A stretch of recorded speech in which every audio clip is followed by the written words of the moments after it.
for clarity, what has Sark done to you?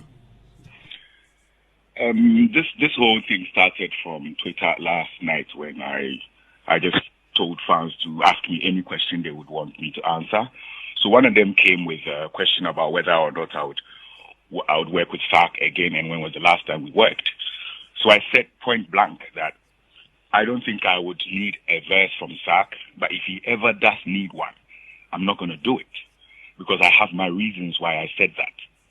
So I was telling him because I know the person that's asking me is obviously a Sark fan and a Samini fan and would want to see that collaboration happen.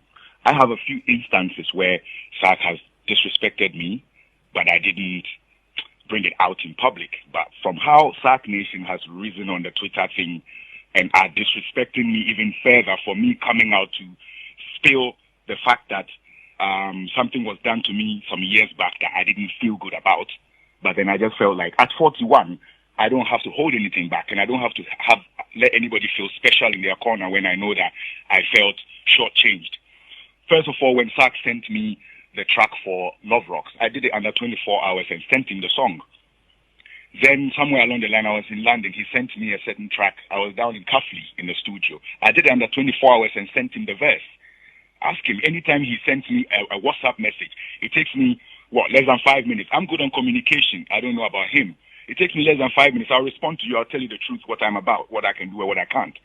If you message Sark, he would not respond. And I heard Kwalketi also complain about that. So I thought, okay, maybe that's the way he is. No problem. He's not my friend like that. And he will attest to that. Like, we don't talk. We don't call each other. There's no reason why we should have a beef. Nothing. But my thing here was that when I did everything that he ever asked me to do in time and on time, I expected that he would know that my principles towards work is such that if you can do it, let me know you can. If you can't, cool. I sent him, he expressed interest with my own remix. So yeah, I sent him the original beat, the reggae beat. He did his verse. They sent the files, and then I put the files on a remix beat. Obviously, he wanted to be on the original beat, but I thought that would distort the history of the track because I have the original track, which is me by myself, and that's how it was a hit.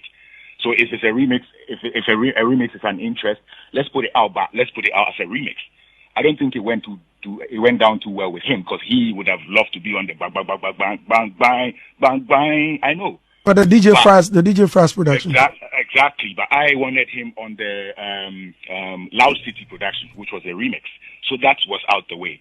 Then fast forward down the line, because I know I've done more than just one feature for him, and he just put one out. I know that I can always feel free and ask for any track I want him on if I feel like he would work with it. So I told him I'm working on something, I need him on it. And he said, okay, send me a few, let me see what I feel about them. I send you 3 tracks, you choose one. And then you ask me, is it an album or is it a single? What are you doing? I'm like, yeah, I'm working on an EP and this is the very last track. We were talking in, I think, in April or something, and I wanted to release the thing in July. I told him this is the very last track. He's like, cool. And then fast forward down the line, Sark never responded. He never said anything about the song. He never did the song. Anytime I would ask what's up, it's a blue tick. He can go on his WhatsApp, WhatsApp right now and check my last messages to him. Even my invitation to the listening of my EP. He read it and it was blue tick. So me, I know they take that too personal, but I know that's how he rolls. But when the fans came at me, like, okay, why am I feeling too entitled by saying, hey, I asked him for a verse and he didn't do it? Here's the background to what I mean by I would not expect to do anything with him, because if I ask him for a track or if I have an arrangement for him to send me a track, he would delay me. But I don't delay people. Luckily for me, I don't need anybody's verse or anybody's chorus to make a hit song. You can play my catalog. The only song I have on my catalog that's a hit song featuring someone else is Wizkid's Time Bomb.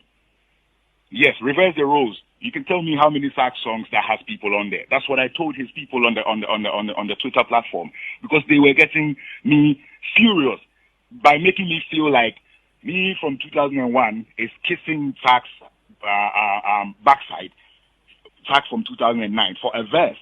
When fans are those that ask for these things, otherwise I per se, if you check my catalog, I would not need an additional voice on my song necessarily to make any waves. When I put him on my own remix, where did it go? It could not surpass my own itself, that is the strength I have over my creativity. You know, I don't have anything against Sark, which is what I said in the tweet. Okay. But I was offended the way he treated me, and that is where I pegged him from that time till today. I don't message Sark for anything. He doesn't message me for anything. Okay, Samini. Going forward, I would not seek a verse from him, knowing how he can delay and distort my plans. Okay, so Sark, all right. So with all this, so your fury is not about Sark, but rather the fans. Is that what? Yes, it's not about Sark. It was about the fans, because I explained to one fan who asked me a question: would you ever do a song with Sark? And I don't feel like it's time to close. Throw dust into people's eyes or cover people's deeds to make them seem like everything is calm when it's really not. There's other people in the industry who have done serious things to me that I've been quiet about. You see this Appear 2 and 5-5 issue. I have a classical issue that I don't want to even talk about right now. But one day it will come out, and we'll have to mention names and show who has been on road with someone's album forever and didn't pay a dime for it, and went and put it online and said it was theirs 100% when they know who the executive producer is. Have I come out to talk about this before? No. Yes, so I'm not like emotional, just ranting about things that hurt me. But if I'm asked a question and I feel like this is the time to educate people and let people know how people are actually treating people on the ground as compared to how people make it seem when they come and they sugarcoat things. Sark, you know, force for me. He did a baby, listen. You know, force for me. You be my small boy, you know that. We did on the Sark was the first guy that rapped and said he wants to blow and become like Samini in one of his very first raps. Later on, when he went out and said, Kobisa Yogi Dogi de Sonny Bali de Kobisa Sonny Bali de Yogi de Samini. I mean, besides, he said, then Yogi de Samini. No. After about radio, so they asked him, he said he's not really a Samini fan, so he doesn't really listen to the songs like that, so he doesn't know the song they're talking about. Same guy that said in his earlier freestyles that he wants to be like Samini. Guess what? Here is the Samini in 2023 still, my guy. Don't play